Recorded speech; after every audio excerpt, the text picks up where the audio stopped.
ايه يا هند، جيتي من الامتحان؟ منوره يا نود. ايه ده ايه ده؟ ليه كده؟ ايه؟ ليه رميت الشنطه والحاجه كده؟ يا هند امتحانات زي الزفت. امتحانات زي الزفت ليه؟ يا بتقولي يلا اكتبي زهقت. ده حتى هربت من المدرسة. هربتي من المدرسه؟ نطيت من السور. نطيتي من السور؟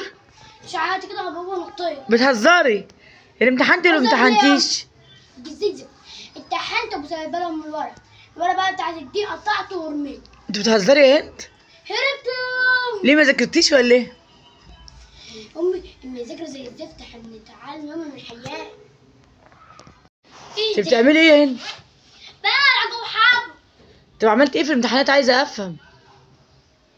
كل امتحانات زي الترم ولا الكلب حد مش بيفهم يا ام.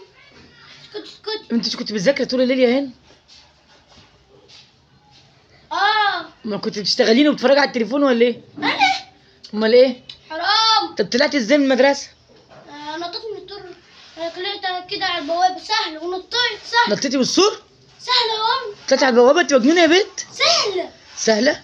طب كتبتي في الامتحانات؟ لقيت ورا نط ورجع تاني، قلت بقى اعمل زي هذه مصلحة. لقيت واحد ولد بينط نطيتي زيه؟ طب مش استنيتي ليه ما فتحوا البواب؟ يا امي كانت بقالي ساعة، بقالي ساعة كده اهو.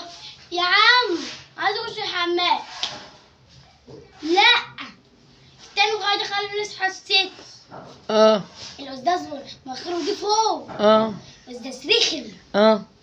وشه كده يا امي، استغفر الله، جه الخضة كده. يعني عرفتي تحلي ولا ما عرفتيش؟ انا ايه يا هند في سنتك السوحه دي؟ ده بقولي لي جبتي ايه اللي جالك في الامتحان؟ 10 من 20 و10 من 20. طب ايه اللي جالك في الامتحان؟ ايه اللي جالك؟